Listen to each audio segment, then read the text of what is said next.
Hello, YouTube family. Good evening, man. Anyways, if you are seeing my channel for the first time, welcome. If you're coming back, thank you for always supporting and welcome again. Tonight, sorry, the light was in my eyes. So I know a lot of people would think that now that I'm in Nigeria, I should have time for a lot of videos, dropping content, but bro and sis, I just changed location. I've not changed how busy my life has been since the day I came to this Nigeria. Like since the day I entered late in the night on Wednesday, and trust me, Thursday morning I was out of the house. Like I didn't even give myself any time for me to catch up with the time difference or whatever. Like I jumped out of the house as early as 10:30 on Wednesday, and since that day I've been busy. Thursday, Friday, Saturday, Sunday we hit the road again, Ibadan. Immediately I got to Ibadan, I just dropped my bag, I left. I didn't even know what my house looked like. I didn't know who was in the house. I just left and came late in the night. Today again around 9 a.m. I was already out of the house and I just came back. Like even tomorrow I already have plans. Wednesday there's plans. Thursday, like it's just like that, because I came to start visiting my sites, both the ones that are for me and the ones that are for my clients, and clients that are willing to buy more land and stuff like that. So I mean, Yoruba say dúró sí ìbẹ̀rù sí fẹ́ni tó gbọ́dọ̀ mi. So we have to just keep doing it, because Nigeria is not cheap. Oh, Nigeria is expensive. And my mom has been complaining that, oh, you need time to rest. I don't want you to break down. You've not rested since you came back. And I thought, are you going to be the one to feed me? Allow me to do what I have to do so that I don't have to start calling people for urgent 2K. Because it is real. I'm telling you. Transportation alone, because they've not been allowing me to go out alone. You see that my sister follows me, or today my mom had to follow us because we went to inspect some of my estates. So I was happy to take her because I know she will be happy to see them. To just take transportation within Ibadan, we spent over 20K. Like it's not a joke. It's not a joke at all. So I know some people will be like, why don't you have a car? So this is the whole essence of today's video. I just want to warn some people that are planning to jackpot. If you're planning to jackpot, please don't mind my background noise. It's a lot of people in my house. I have 3 different complete families, and then my other cousin and my younger sister. In this house we're more than 15 right now. So there are kids up to, how many kids? Maybe like 9. So just manage us for now. So today's video is to create an awareness for people that want to jackpot, and also let you know how my trip went, because somebody asked in my comment section on my first video where I said I just came to Nigeria. They wanted to know how my trip went, what I encountered and stuff like that. But I'm going to start with the awareness I want to create. If I tell you that till now the things that I shipped have not yet come, they've not come. I had to go and spend money to buy some things that I already shipped. But what I just did was so for some things I bought just one. We will manage. It's a big house. I just bought one. We will manage it till when my stuff comes, because I don't want to start spending money on things I will not need again. And some people might be like, oh, why didn't you ship them early? They picked these things up in April. I think I did a video on when they picked my things up. You can go and check. I did that video in April because I remember that they already sent these things like 2 or 3 weeks before I made payment. And I can remember very well that I made payment on Mother's Day, which was May 11th. So they've picked this thing since April, and up till now, my things have not yet gotten to Nigeria. They've not yet gotten to Nigeria. I have a lot of stuff. My bed is in that shipment. My kids' mattresses, my mattress, because I didn't want to buy my personal mattress in Nigeria. The only mattresses I bought in Nigeria were the ones in the guest rooms. We have 2 extra rooms. Those are the only two I bought, and thank God we had those extra rooms. If not, I don't know what would have happened. We have to be managing those 2 mattresses. There was one extra one that was in the house I claimed that I didn't want. I had to call the man. Have you taken the mattress? He said no. I said okay, just leave it. All I will do is wear it a new bedspread, so that we don't feel like we're using a mattress someone we did not know had used. And then we had to get this thick mat that will put another thick blanket on top. We're just managing basically right now, because a lot of my things are not here. I did 3 shipments. The first one was the biggest shipment, which had up to 10 boxes. Was it? I won't say 10 boxes, but I will say 10 items, boxes plus items. It's just crazy that nobody would tell me that in 3.5 months I wouldn't get my stuff. Even my car that I shipped since late June, till now I've not sent my car. And I used 2 different people. Somebody shipped my car, somebody shipped my household items, and none of them has come. None. If it were the same person, I would say okay, the person was the one that had problems.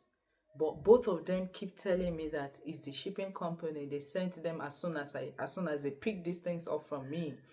And there's nothing they can do. Immediately after they send it to the shipping company, there's nothing else they can do. And it's just crazy right now. If you're willing to relocate to Nigeria, please ship your things 6 months ahead. I've bought this car since last year, November, but I was afraid to sit it down in Nigeria. That's what I was telling myself, that I would rather sit it down in the US and ship it 3 months before I came than ship it early and then sit it down in Nigeria, because I didn't want a situation whereby they will be driving the car in the name of wanting to keep the engine running, and then something gets spoiled and I will be the one to fix it. You already know once they spoil it, they won't fix it for you. They will pack it there for you to come and fix. So that's what I was running from. But at the end of the day, I had to start jumping on bikes, taking public transport. I'm not that butty that will now come and be saying because there is no personal car, will be taking Uber. No, even public transportation now, I can't even tell you how much I've spent on transportation. I can't. If one day has taken over 20K, you can imagine what 6 days I've done. Have I spent 6 days in Nigeria? Thursday, Friday, Saturday, Sunday, Monday. Yeah, 5 days. To come from Lagos to Ibadan alone, you don't even want to hear the cost with all my load and stuff. So that one, I just want to create this awareness that please and please, if you are relocating, ship your things like 6 months ahead. Because right now they don't know what's going on with all the shipping company. I heard that they've been having so many stops before they will even ship your container. If you know how many times they changed my estimated sailing date, they changed it up to 3 times. The man kept sending me the screenshots they sent of the emails he was getting. They kept changing the sailing date and the arrival date. Something that was estimated to arrive originally in July, and it then arrived in August. He arrived last week, and we all know what is going on with the customs. The car is not yet out. It's already in demurrage. I don't even want to think about it. Let me be taking my Okada in peace and keke. That being said, oh my God, from Ibejuleki, from Awoyaya, I went to Yaba. Oh my God.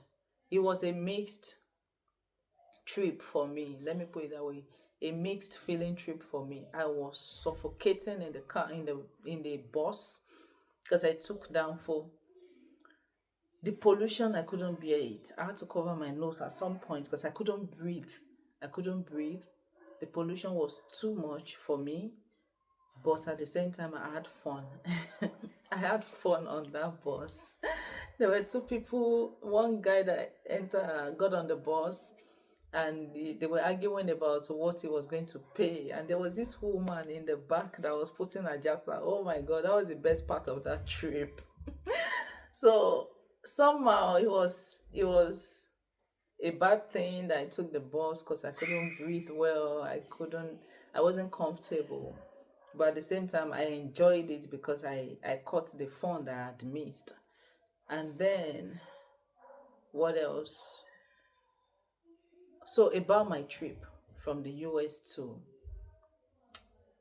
Nigeria, somebody asked me in the comment section. For my trip, it was good. US to Turkey and Turkey to Nigeria. First of all, when I booked my flight, I did not pay attention to the itinerary. I only checked the layover and I saw 5 hours plus, about 6 hours.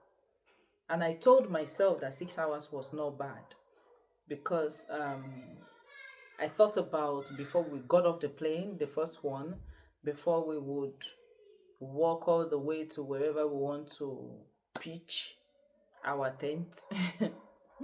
And then by the time we would move from that side to where we'll be boarding the next flight, those two getting off, moving, moving again, and then boarding is supposed to be an hour before the flight time.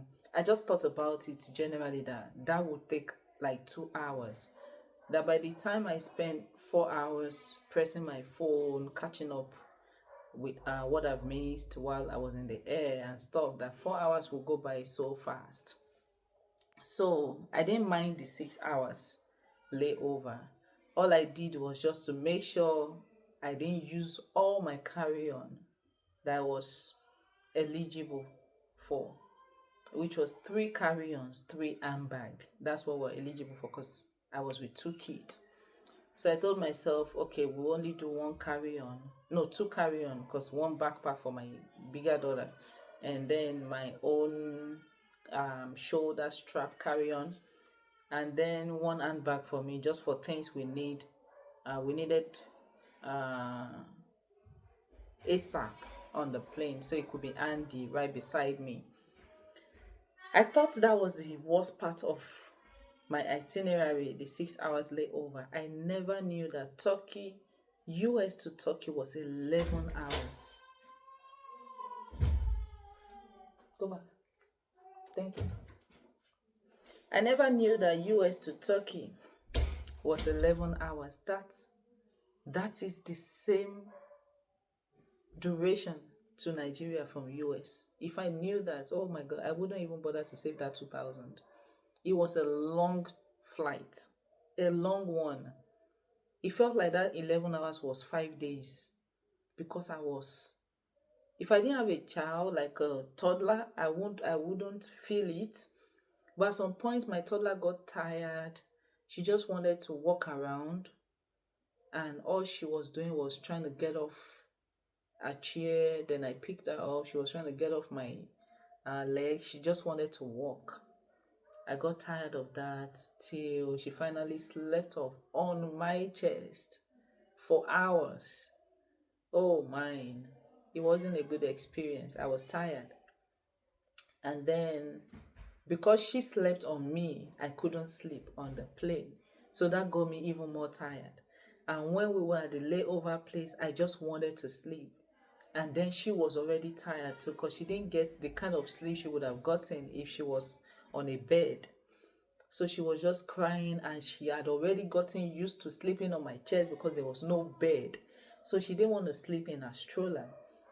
And then the cry became so much unbearable and people around me were already looking at me like a mean mother, like a mother that didn't love her child. I was just angry. I just had to pick her up so she could stop crying. I did that, and then we got on the next flight. Oh my, this girl did not want to sit in her chair. She didn't want to sit in her seat. She just wanted to be on my chest. I was so mad. At some point, I didn't pay her no attention. But at some point, I had to just do it.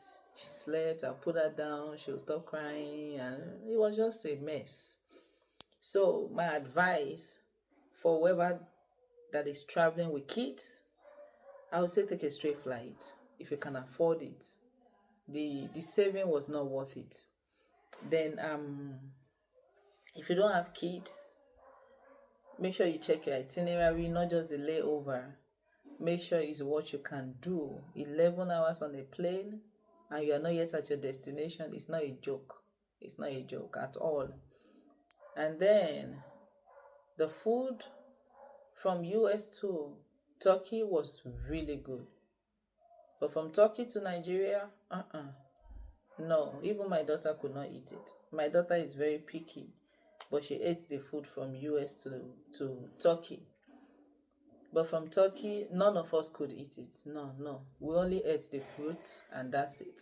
So we were hungry. You can imagine we didn't eat the food and we were very hungry. We got to Nigeria. Immediately we got to Nigeria, there was this woman that came to meet me and she was like, oh, do you have load? Blah, blah, blah. I can help you get your your bags from the baggage claim. Can I have your bag coupon, or is it called coupon or ticket, whatever it's called, those papers they give to you. So I gave everything to her. In my mind, I was like, I hope they won't carry my bag away, because my mom had called me and said, oh, don't let anybody take your bag. Sometimes they take them away. I just told myself the best thing she could get from those bags is bag and shoes and clothes. That's all. My valuables were in my handbag. So the only thing that will pay me so much were all in my hand luggage. So whatever happens to those bags is okay. The best thing that will happen is, the worst thing that will happen is we'll buy shoes and clothes again. That's all. I would rather let someone take that stress off me, because already I just wanted to be home. So I gave her those papers, and then one immigration officer saw me and opened the line for me to join. And I joined that line, and that was the worst thing that happened to me that night. Oh my, that line did not move for over 1 hour. It did not move. Like, when I say it didn't move, just trust me that it did not move for over 1 hour. And then the ones that I thought was super long, everybody had gone. So I started asking questions. What's this line for? Is it for people with kids or what? They said no, for people with international passports. Bro, we have Nigerian passports. Why did you send me here?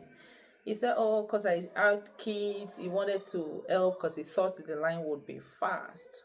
Damn. So he moved us again to the line that had the Nigerian passport holders. We went to that line. So, it was a lot of people. Once they announced it that, oh, you could use this line for Nigerian passport holders, people just rushed. Me, before I took my 2 keys, took my carry-on, took my, I couldn't, I was even tired. My baby was crying. She was hungry. The only thing I could feed her was the cake in my handbag. It was all a mess. So I moved, and thankfully the line moved fast. I didn't even stay 10 minutes there. And me and my older daughter, we had expired passports, but my little one just got a passport this year. So yeah, the man just told me, make sure you renew your passport as soon as possible. No delay, nothing. It was smooth. And I was expecting that we're going to fill one entry or exit card. I read that online, and I watched one of Bayo Adio's videos that said we have to fill an entry card. I was expecting that. No, we didn't fill any entry card. They just stamped our passports and gave them back to us, and we went. So I located this woman that was supposed to get my bags for me. They already got 2. She kept coming to me to ask for the color, what they look like, and stuff like that. So she already got 2 of them. out of 6. So I was there with them to point at the remaining 4 bags. She had another guy with her helping her with the baggage. So after they got them, they were like, they needed to rent a cat, that it was 4,000 naira. I said, okay, I did not have any naira with me. And there was a woman on the plane that told me I would need naira, that she could give me some to what is it called, get the cat, the trolley. But everybody was trying to look out for themselves after we got off the plane, like do the passport stamping and everything. So I lost sight of the woman. But I was like, let me just give them 4,000 plus. They helped me. Then I gave this woman $20. And she was like, there are 2. I should give them 1 more. I said, are you kidding me? You are 2. I should give you 1 more. And so if you're 2, so? And she said, and they did a lot of work trying to get the bag. I'm like, don't even do that. Don't do that. You think if I had naira, did you think I would count 30,000 naira and give to you? Mama. I said, did you think I would count 30,000 naira and give to you? No, the best you would get from me was 10K. So if I'm giving you one single note that's equivalent to almost 31,000, be grateful. Don't ask me for more. Then she said, okay, even if it's $10. I don't have $10. I only came into this country with $60 cash. I just gave you 1 out of 3. I can't give you 1 more. It's not possible. She said, okay, they could go change the 20. I'm like, let's not do this. That's all I'm giving you. You're paying for that cat from that $20. I don't know how you want to do it, but that's all I'm giving you, and you have to get me a cat. So she said, okay. They have some naira they could give to the cat guy, because they are not the ones renting out the cat. They have to go get it from a guy that does it. And then they told me, if the guy asks me if I gave them money, I should just say no, because he would want to share from their $20. I'm like, that's not a problem. Just get me my car. Let me leave this place. So they got the cards. The guy came and started pushing. And the guy told me, the immigration, okay, it was even the woman that told me that the immigration officer might want to ask me for some money. I should just say I don't have, and that would be fine, that they're not going to harass me. They just ask, and if you don't give them, it's not going to be a problem. So while we were leaving also, the cat guy asked me that when last have I been to the country. I said, what has that got to do with the cat you're pushing for me? How is that relevant to you? Then he said he just wanted to know so that he would know if I knew how it worked there. Then I said, okay, I don't want to tell you. Then he said, okay, if I had been in the country in the last 1 or 2 years, the immigration officers might want to harass me, because they would know that I go and come frequently. But if the last time I'd been in the country was like 5 years or more, that they would treat me better and nicely, and they would want me to feel welcome. I'm like, okay, if that's the case, I've been in the country more than 8 years ago, so I don't think I should have a problem. He said, oh yeah, that it would be a smooth one for me, and I should just be nice to them the way they're nice to me. So thankfully it was a female immigration officer that attended to me. He just asked me for the papers, just to see if it tallies with what was on my bag, and I gave them to her. She was looking for the 7th one. I thought that was a stroller, and she was like, okay, what did I bring for them? I said, I'm sorry, I don't have any cash. And she said, it's okay, have a good night. I left. I had to wait for my sister for a long time, almost 1 hour. Oh my God. And then we had to drive another 1.5 hours from the airport to Awoyaya. Oh, yeah, but that was my journey in a bit. And throughout my stay in Lagos, actually, I got there Wednesday night. The lights did not go for 1 second until Saturday night. The electricity was superb. Like from Wednesday night that I got there till Saturday evening, they didn't take the light for 1 second. But thankfully I left on Sunday morning, so I didn't get to see so much power outage, which was good. So at the moment, I spent 3 days, 3 full days in Lagos, and right now I have spent.